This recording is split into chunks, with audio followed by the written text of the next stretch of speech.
Okay, time to talk about some sweet stuff. A lot of people were asking me, like, what kind of honeys to use. Literally, you can use any honey you want. It doesn't matter. It's like, this is some local honey from a friend of mine, my best friend. He and his wife have honey hives.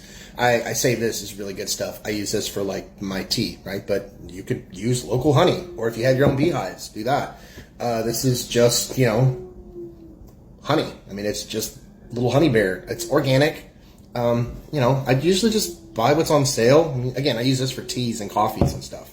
I really like Kelly Honey Farms. It's not terribly priced. It's a little bit more expensive than others, but it comes from Texas, and so do I. So I usually buy that. I'm actually going to use this on a recipe I'll show you guys later. So, that's why I bought that. And then this is what I made in my first video that kind of blew up. This is just organic amber unfiltered honey. It's just honey. And then I brought this out just to kind of show you, like, this is organic amber agave syrup, right? So blue agave is what they use to make tequila out of. Like, this is the agave plant, the sweetener of it. And you can see, like, color-wise and consistency, it's very similar to, like, excuse me, it's very similar to, like, honey or, like, K-Rose syrup. But it's a natural thing.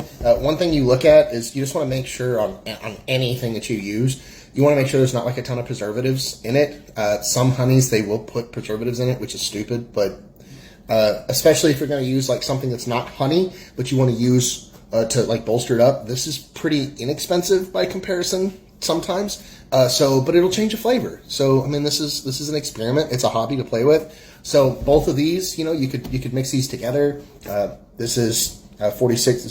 It's just almost 3 pounds of honey, or 3 pounds of agave syrup. So you could maybe cut that with 2.5 pounds, put that together, and you got 5 pounds of syrup. See what it tastes like. Why not? I mean, it's fun. It's experimenting.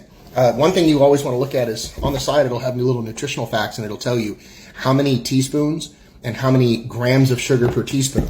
So you can kind of compare that on honey. So like this one is 16 grams of sugar, right? Available sugars, which is what the yeast is going to eat, to 1 tablespoon. So you want to look and say, like, hey, is this comparable? Because if it was half as sweet, you'd have to add twice as much. Well, this one is actually 1 gram sweeter. Or this is 16 too. So I'm sorry, these are the same.